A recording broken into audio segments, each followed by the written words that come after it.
Bapak Ibu dan rekan-rekan sedama, marilah kita bersikap anjali untuk menghormati Guru Agung. Namo tassa bhagavato arahato sammasambuddhassa.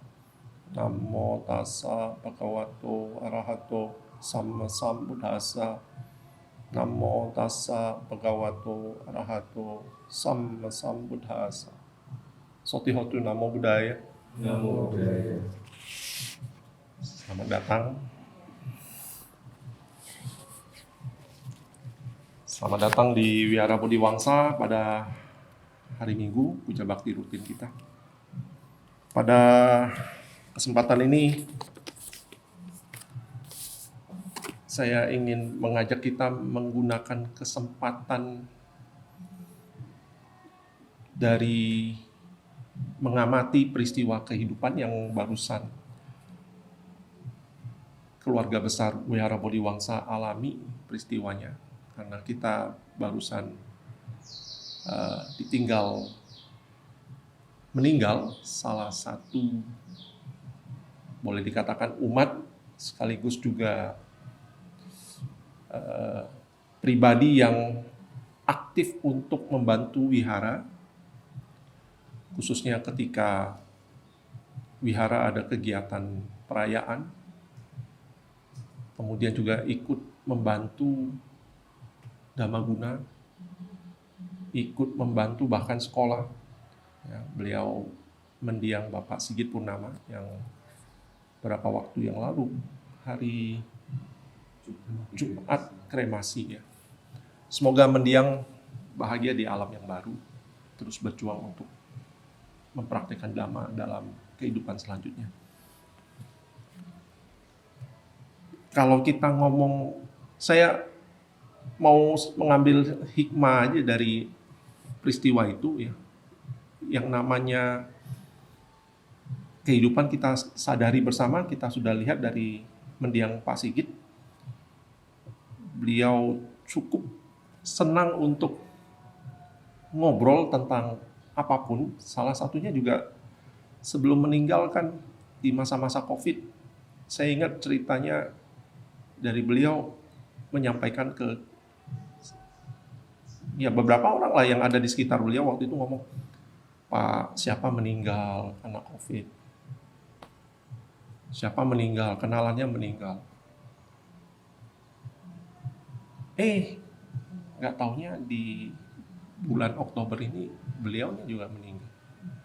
Ya kehidupan, kita katakan yang namanya kehidupan ini, yang kehadiran kita seperti ini, kayaknya saya lebih pilih kata samsara ya. Kita yang ada di samsara ini yang terdiri dari hidup, mati, kemudian hidup lagi, mati lagi. Seberapa kita tahu atau kita sadari bahwa kita itu menjalani hidup itu akhirnya harus mati. Dari momen meninggalnya Pak Sigit ini, saya mau merenungi, mengajak kita semua ikut kembali menyadari bahwa pada akhirnya kita akan menyusul.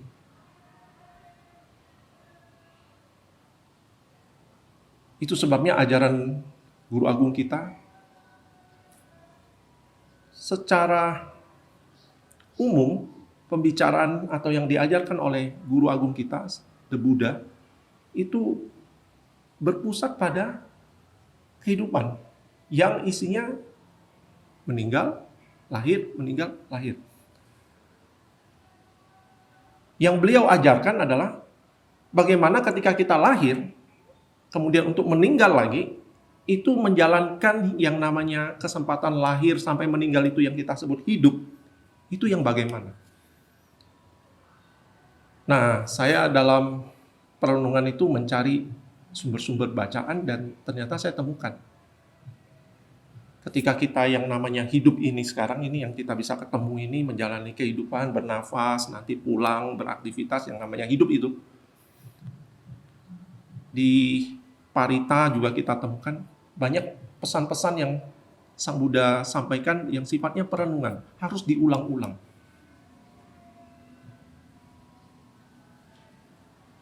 Tadi kita baca Amin Hapa Cawekana ya, Jara Damomhi. Itu salah satu yang diingatkan oleh Sang Buddha. Itu bagian dari sutta.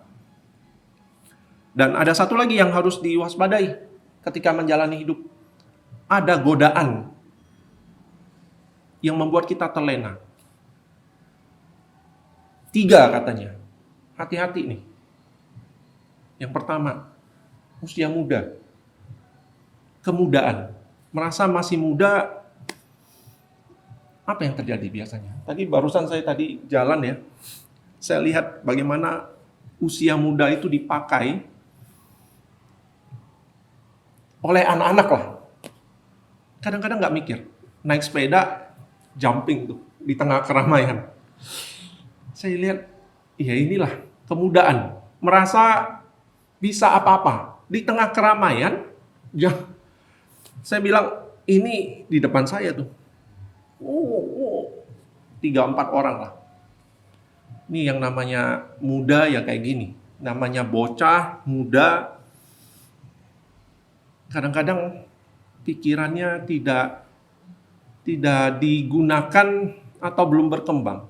Saya bayangi ini kalau ada anak yang sedang dibawa oleh orang tuanya, digandeng atau pakai troli anak itu kena, resikonya besar sekali. Cuman ya itu anak muda, anak kecil, anak muda ya. Dan nggak usah bocah kecil, yang bocah muda aja ya. Itu kita lihat di media sosial. Katanya lucunya negeri 62 gitu ya. Ada yang judulnya itu anak-anak muda kebut-kebutan di jalan, merasa muda. Wah, apa tuh? Jumping juga ya, standing gitu, berdiri. Jadikan komentar lucu gitu ya. Ini bodoh atau lucu gitu. Cenderung bodoh ya itu ya. Udah tahu di jalan raya nggak pakai helm, ngepot-ngepot gitu ya. Ya muda. Terus apa lagi yang bikin terlena ketika usia muda? Masa waktu panjang. Pak Putu termasuk sudah senior ya Pak Putu ya. Waktu muda. Waktu muda ada tuh. Waktu muda merasa apapun bisa dilakukan. Ya. Jadi perangkap usia muda itu luar biasa. Kita hati-hati. Jadi lupa bahwa waktu itu berjalan, kita bisa sewaktu-waktu menghadapi kematian. Jadi pakai aja tuh usia muda, kadang-kadang melakukan hal-hal yang tidak tepat. Ya, waktu merasa kita miliki panjang. Itu saya refleksi ke diri saya, waktu muda ngapain gitu ya. Seandainya aja diisi dengan kegiatan-kegiatan atau aktivitas kehidupan yang mengarah pada peningkatan spiritual. Jangan-jangan udah jadi orang suci ya. Tapi ya kenyataannya enggak. Itu perangkap usia muda. Banyak yang lalai. Itu satu. Kombinasi yang kedua ini lebih berbahaya lagi. Udah usia muda, ya, merasa punya kesehatan. Jadi yang kedua ini sehat. Sehat artinya kuat. Nah, udah bisa macam-macam dah. Ya. Makan sana, makan itu, apalah, ke mana-mana, merasa kuat, merasa sehat. Bikin aktivitas yang ekstrim dan sebagainya. Jadi perangkapnya yang pertama tadi muda, sehat. Ini kombinasinya berbahaya nih, bikin terlena. Yang ketiga nih, perangkap kehidupan yang Buddha katakan. Kehidupan itu sendiri. Kehidupan berjalan, manusia makin cerdas, peradaban maju, banyak teknologi, aktivitas kayak gini, orang menikmati. Itu yang bikin terlena. Kombinasi ketiganya kalau kita miliki anak muda, sehat, kehidupan dia miliki dengan fasilitas yang udah sempurna. Dia akan cenderung jadi lalai dan pada akhirnya ketika utusan dewa yang namanya Dewa Duta, ada kisahnya nih ya, utusan dewa itu kan ada 5 nih. Salah satunya adalah kematian. Ketika itu datang, mendadak, orang lupa. Waktunya sudah terpakai, sia-sia, tidak ada aktivitas spiritual yang bermanfaat, tidak ada pengembangan batin, meninggal. Serem. Kalau dengar kisahnya, ketika utusan dewa ini datang. Nah, saya mau ngambil juga dari 3 ini, kita hubungkan dengan utusannya. Dewa Duta Suta. Ada 5 utusan yang sudah dikirimkan oleh konstelasi kehidupan atau semesta ini. Dikisahkan ada namanya Dewa Duta, utusan dewa. Ya, di ajaran Sang Buddha menggambarkan ini sebagai utusannya dewa. Yang pertama itu kelahiran. Lihatnya dari mana? Dari bayi. Nah, background dari utusan dewa ini ada ceritanya di Dewa Duta Suta. Ya. Di Dewa Duta Suta itu diceritakan ada satu pemuda itu diapit oleh 2 pengawal Dewa Yama. Dewa Yama itu kalau di tradisi Buddhis berbagi kita, Hindu juga kenal Yama. Dewa Yama. Dewa Yama itu dewa penguasa alam kematian. Itu pemuda ini diapit sama pengawal Dewa Yama, dihadapkan kepada Dewa Yama. Ditanya sama Dewa Yama, ini kamu kok perbuatannya rendah sekali di kehidupan kamu? Ya, Baginda. Kamu nggak lihat nih bahwa sudah ada utusan dari dewa, dari surga ya istilahnya. Dewa Duta itu utusan surga atau utusan dewa yang sudah memperlihatkan kamu tentang kelahiran itu penderitaan. Tidak pernah. Masa sih? Karena sudah dikirim loh, kehidupan kamu itu dikirim utusannya. Nggak pernah lihat. Masa kamu nggak pernah lihat? Nah, Dewa Yamanya jelasin. Nggak pernah lihat ada bayi yang lahir, dia bergelimang air seninya sendiri, kotorannya sendiri, jijik itu. Kamu nggak pernah lihat? Pernah. Nah, kenapa kamu nggak sadari bahwa kelahiran itu penderitaan? Kan bayi kayak gitu ya, kan menderita kan dia. Bermandikan air kencingnya sendiri karena nggak bisa apa-apa. Kotorannya kalau nggak dibersihkan ya kayak gitu. Itu utusan. Kamu harusnya sadari bahwa kehidupan itu kayak gini, bisa menderita. Maaf saya lalai. Kata yang mau masuk ke kehidupan selanjutnya ini, yang ketemu Dewa Yama. Nah, banyak hal yang tidak kamu sadari, kamu melakukan banyak perbuatan buruk, bukan oleh orang tuamu, bukan oleh saudaramu, bukan oleh temanmu, karena kamu sendiri. Ya. Yang kedua, ditanya sama Dewa Yama, kamu nggak pernah lihat utusan yang kedua berupa penuaan? Nggak pernah. Masa sih kamu nggak pernah lihat orang tua bungkuk, kemudian diceritakan nih, 80 umurnya, 90 atau 100 bungkuk seperti rusuk atap, merunduk, berjalan dengan ditopang oleh tongkat, terhuyung-huyung, lemah, kehilangan kemudaan, giginya tanggal, rambutnya memutih, rambutnya berguguran, botak, keriput. Pernah. Ya itu utusan. Kok kamu nggak lihat itu? Bahwa kamu juga bisa ngalami itu. Maaf, saya lalai. Terus dilanjutkan sama Dewa Yama. Dalam kehidupan kamu nggak pernah lihat utusan dewa yang mengajarkan kamu tentang kamu bisa sakit. Nggak pernah. Masa sih kamu nggak lihat ada orang di sekitar kamu sakit, menderita parah, berbaring, kadang-kadang dikotori oleh kotorannya sendiri, air kencingnya sendiri, diangkat oleh beberapa orang, dibaringkan oleh beberapa orang. Pernah. Ya itu utusan. Kamu kok nggak lihat? Maaf saya lalai. Lalai semua isinya. Yang keempat, ini Dewa Yama tanya lagi ke pemuda ini. Kamu nggak pernah lihat utusan yang keempat? Nggak pernah katanya. Masa sih kamu nggak pernah lihat ada penjahat, kriminal, perampok yang ditangkap, kemudian pemimpin-pemimpin, kalau dalam konteks yang dulu ini raja-raja, itu menjatuhkan hukuman, dicambuk, kadang-kadang dipenggal. Pernah Tuhan. Nah itu utusan. Sebagai manusia cerdas, orang dewasa, kamu nggak tahu kalau melakukan kejahatan kamu akan dapat siksaan. Begitu juga di kehidupan ini. Kehidupan ini artinya kan dia udah mati nih, dia akan melanjutkan. Kamu akan dapatkan juga. Maaf saya lalai. Jadi utusan-utusan yang sudah dikirim itu nggak diperhatikan sama dia, nggak direnungi, makanya dia lalai. Banyak dihabiskan dengan hal-hal yang tidak berguna.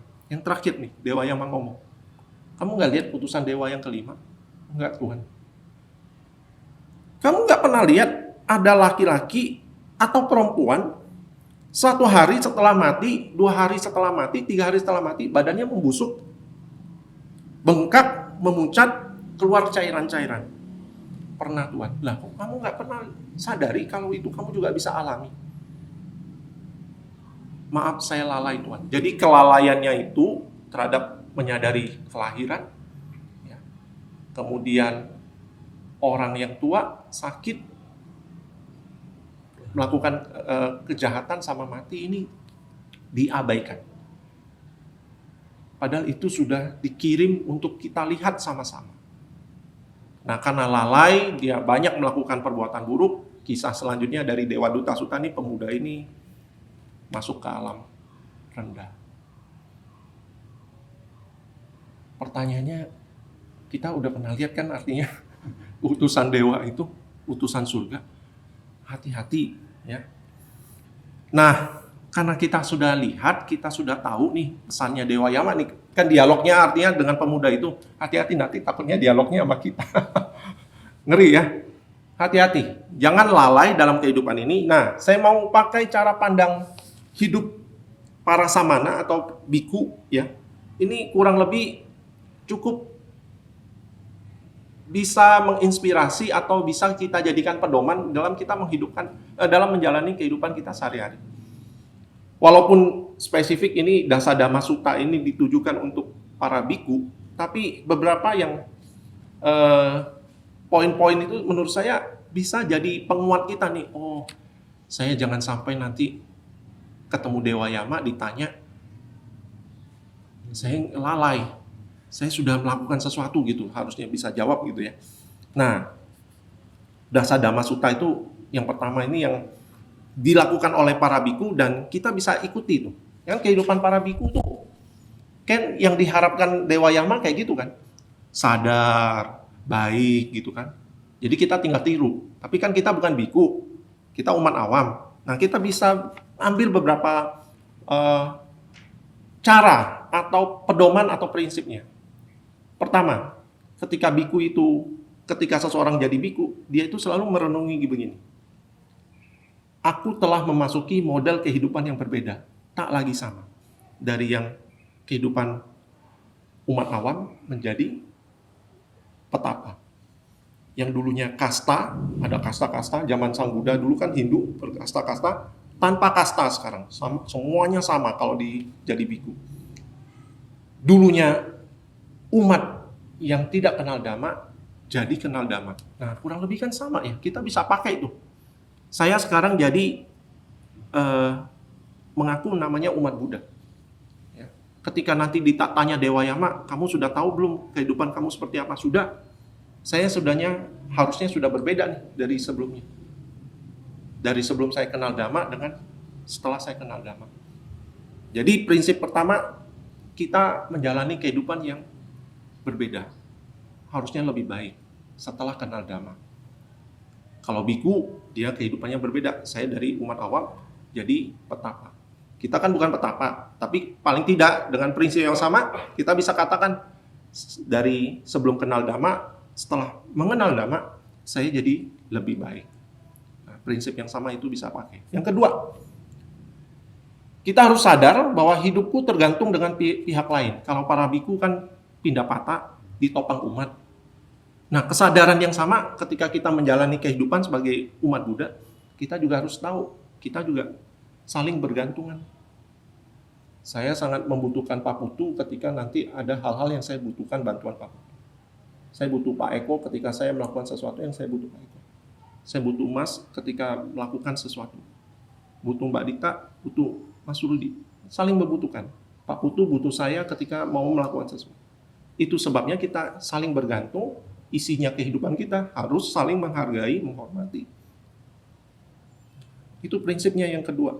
Yang ketiga, perilaku harus berbeda. Kalau biku dari umat awam jadi samana, perilaku udah beda. Udah nggak bisa duduk tantang-tenteng kayak kita. Nah, sama prinsipnya. Kita kalau sudah menjalankan dhamma harusnya perilaku berbeda. Ya. Udah jalani sila gitu ya. Nah, sama prinsipnya. Kemudian yang keempat, tidak ada penyesalan tatkala berbuat kebaikan. Para biku ketika dia sudah bergabung di pasamuan biku, dia sudah tidak ada keraguan bahwa saya kalau berbuat baik, ya udah. Nah, sama prinsipnya sama kita kalau umat awam. Aduh, aku udah bantu orang nih, umpamanya perbuatan baik, nggak ada penyesalan. Ya. Aku sudah melakukan ini nih, sesuatu yang baik, nggak ada penyesalan. Jadi hidup tanpa penyesalan ketika berbuat baik. Yang kelima, nah ini hubungan dengan sesama nih. Kalau di kehidupan biku, semoga rekan saya yang bijaksana, kalau di kita umat awam nih kalyana mitra, memberikan koreksi pada perbuatan baikku. Jadi kita dapat masukan. Nah, para biku juga sesama awuso biasa panggilannya itu saling memberikan masukan. Nah, kita bisa lakukan juga dalam kehidupan kita. Kemudian yang keenam, kita harus sadar bahwa kita ini siap-siap hidup terpisah dengan apa yang dicintai dan apa yang kita lekati. Oh, para biku udah jelas banget. Masuk ke sangga, dia sudah melepaskan apa yang membuat dia, bahkan ya orang tuanya dia juga sudah harus sadari bahwa akan terpisah, karena hidupnya juga akan terpisah. Nah, begitu juga dengan kita. Ya, ketika kita menjalani dhamma, kita harus sering ingat bahwa kita udah siap-siap untuk terpisah. Ini direnungkan terus-menerus. Kemudian yang ketujuh, nah ini sama dengan apa yang ada di Pata. Aku adalah pemilik karmaku, pewaris karmaku, lahir dan berhubungan dengan serta terlindung dan oleh karmaku. Aku juga pewaris buah karmaku, baik ataupun buruk. Nah, ini. Jadi harus direnungkan terus-menerus, kita nih berhubungan dengan karma kita. Kehidupan akan kita jalani sesuai dengan karma yang akan kita lakukan. Hati-hati, kalau yang baik tentu saja buahnya baik, yang perlu diwaspadai yang buruknya nih. Kalau kita mau tidak ada yang buruk, ya jangan bikin karma buruk. Nah, yang ke-8 ini yang menarik nih. Setelah hari berlalu, pagi hingga malam, renungkan, aku ini sudah menjadi orang seperti apa ketika kita mau bareng. Jadi perenungan ini yang kita harus sering ulang. Yang ke-9, apakah aku menikmati kesunyian, kesendirian?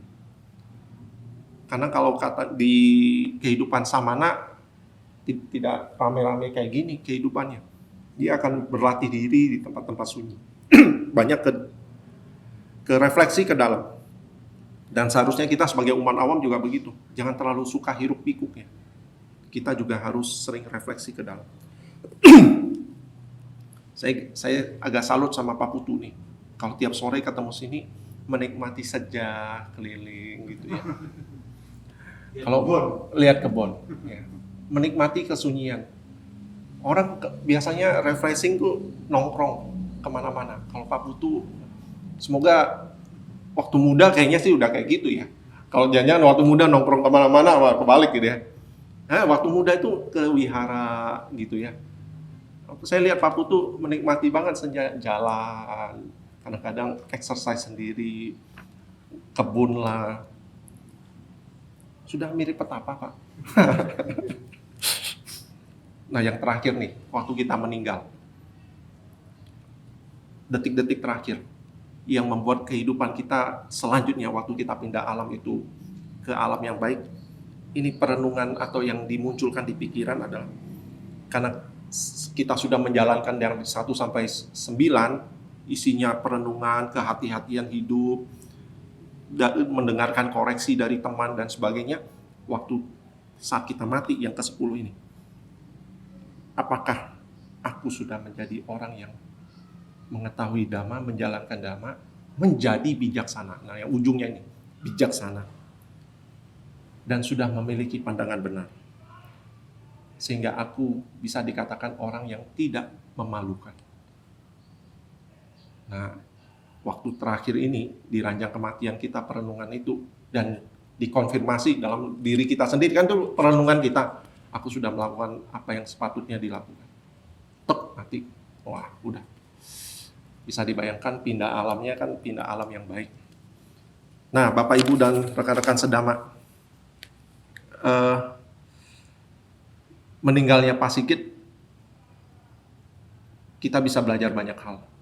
Ya, Pak Sigit di waktu-waktu terakhir sebelum meninggal banyak aktivitas. Ya, semoga itu yang membantu beliau untuk terlahir di alam bahagia, karena aktivitas yang dilakukan sempat membantu.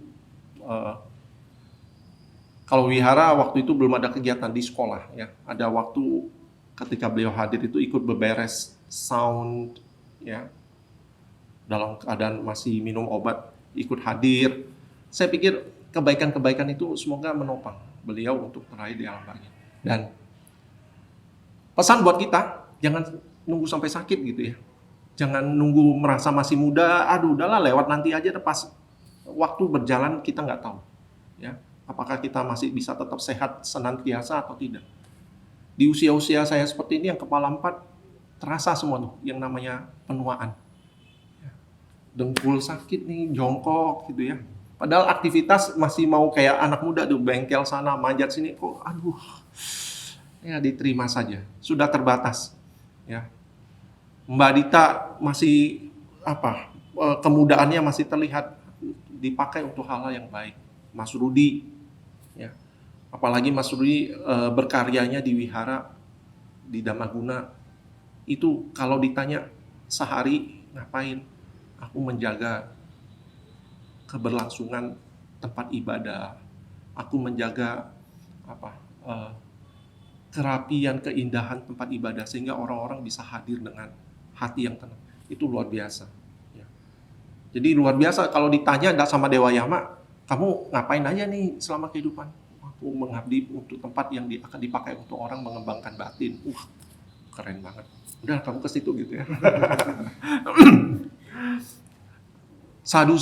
Semoga demikian ya. Kehidupan kita kalau kita isi dengan kegiatan-kegiatan yang berbobot kebajikan, kitanya tenang. Semoga ketika kita harus berhadapan dengan yang namanya penguasa kematian apapun bentuknya itu, kalau dalam kisah yang disampaikan Sang Buddha Dewa Yama, kita udah siap lah. Ya, tidak ada gentar, rasa takut gitu ya, karena kita sudah lewati kehidupan ini dengan bermanfaat. Demikian, semoga ini jadi perenungan kita bersama. Semoga kita senantiasa mengembangkan diri dengan menjalankan kehidupan sehari-hari dengan kebaikan, mengembangkan batin, mengembangkan kebijaksanaan. Semoga kita bisa jadi suluh, jadi dian, jadi pelita bagi kehidupan di sekitar kita. Dan semoga kita senantiasa bisa menjaga moralitas sehingga satu ketika kita menghadapi akhir dari hidup penuh dengan sukacita. Semoga semua makhluk hidup berbahagia. Sadu.